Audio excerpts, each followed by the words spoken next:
Saya Sedatul Munawwaroh, NIM 2210202044.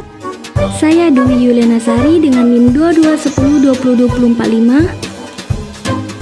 Perkenalkan, nama saya Nika dengan NIM 2210202049. Oke, langsung saja kita masuk ke pembahasan. A. Pengertian pendidikan Islam. Pendidikan diartikan sebagai latihan mental, moral, dan fisik yang menghasilkan manusia berbudaya tinggi untuk melaksanakan tugas kewajiban dan tanggung jawab dalam masyarakat selaku hamba Allah.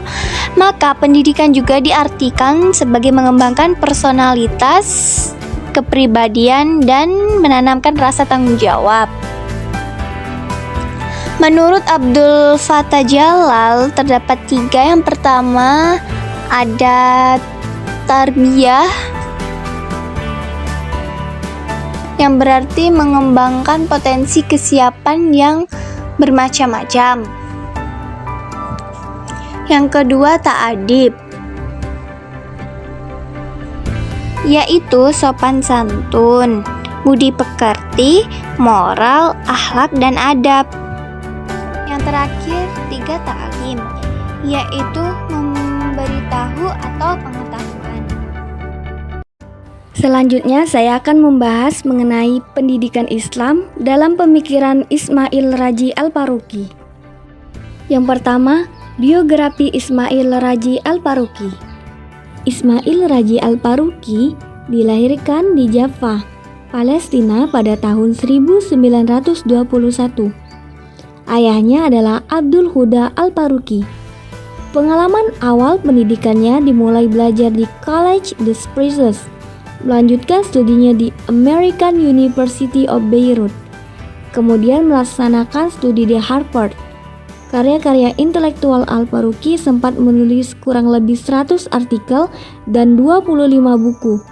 Ia wafat pada tahun 1986. Yang kedua, metodologi Al-Faruqi. Ismail Raji Al-Faruqi menggunakan pendekatan multidisiplin dalam studi Islam. Ia menggabungkan berbagai disiplin ilmu seperti filosofi, antropologi, dan sosiologi untuk memahami Islam secara holistik. Selain itu, Ismail Raji Al-Faruqi juga menekankan pentingnya memahami konteks sejarah dan budaya dalam mempelajari Islam. Ia berpendapat bahwa pemahaman yang baik tentang Islam hanya dapat dicapai melalui penggabungan antara pemahaman teks-teks Islam dengan realitas sosial dan budaya di mana Islam berkembang. Yang ketiga, pemikiran Al-Faruqi.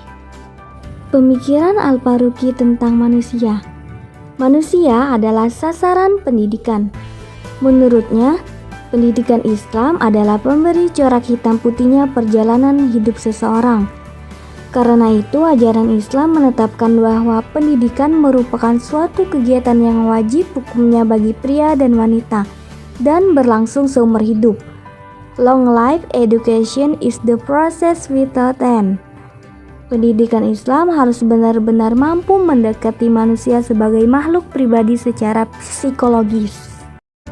Nah, setelah kita membahas mengenai pengertian pendidikan Islam dan juga tokoh Ismail Raji Al-Faruqi, selanjutnya kita akan membahas mengenai tokoh Naqib Al-Atas.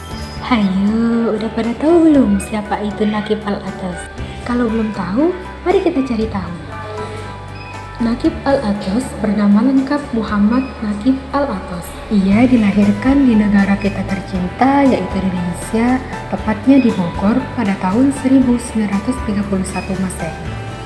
Beliau merupakan seorang intelektual muslim terkemuka yang banyak memberikan kontribusi dalam bidang studi Islam dan peradaban Melayu. Pada masanya, ia mendirikan International Institute of Islamic Thought and Civilization di Universitas Malaya dan menjadi rektor pertamanya. Selain itu, ia juga menjabat sebagai profesor tamu di beberapa universitas ternama seperti Harvard University dan Oxford University. Wow, luar biasa bukan? Salah satu kontribusi terbesar Muhammad Naqib Al-Atas adalah dalam bidang pemikiran Islam dan peradaban Melayu. Ia berpendapat bahwa Islam memiliki pengaruh yang besar dalam pembentukan peradaban Melayu dan memperkenalkan konsep-konsep seperti ilmu pengetahuan, seni, dan juga teknologi. Ia juga menekankan pentingnya memahami Islam secara holistik dan konstekstual. Menurutnya, pemahaman yang baik tentang Islam hanya dapat dicapai melalui penggabungan antara pemahaman teks-teks Islam dengan realitas sosial dan budaya di mana Islam itu berkembang. Mungkin itu saja yang dapat kami sampaikan. Kalau ada yang salah mohon dibenarkan. Terima kasih atas perhatiannya. Kami akhiri. Wassalamualaikum